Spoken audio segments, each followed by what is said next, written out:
সৰস্বতী পূজা উপলক্ষে এতিয়া আমাৰ নাম প্ৰসংগ চলিছে। এয়া আমাৰ নাম প্ৰসংগ চলি আছে। ইয়াতে কৰাইছে আৰু এয়া আয়তীসকলে নাম প্ৰসংগ কৰি আছে। মই যিহেতু আজি ৰান্ধনি, গতিকে মই আজি নাম প্ৰসংগত নাই।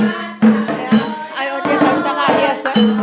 গোটেইখিনি আয়তী এতিয়া আহি পোৱা নাই, লাহে লাহে আহিব।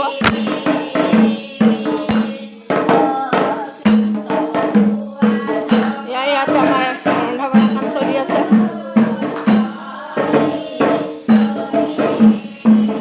এয়া আমাৰ দালি হ'ল, এতিয়া আলু ভাজি হ'ল, এয়া তৰকাৰী হ'ল আৰু এতিয়া আমি বিলাহী টক বনাই আছোঁ। আৰু ইয়াৰ পিছত আমাৰ ভাত বনাবলৈ আছে। আমি ইয়াতে চাউল পাত ধুই থৈ দিছোঁ। ইয়াতে চাউল ধুই থৈ দিছোঁ।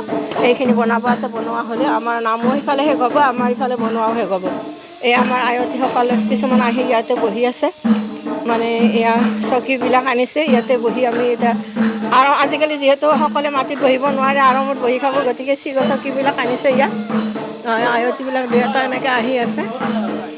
খুব সুন্দৰ পৰিৱেশ, খুব ভাল লাগে। আজিৰ দিনটোত আচলতে আমাৰ খুব ভাল লগা দিন এটা। ঠিক আছে, ভাল লাগিল। এয়া মই ভাত বনাই আছোঁ। গতিকে মই যিহেতু নামত নাই আজি আজি কেনেকুৱা লাগিছে প্ৰণীত, কিৰণ?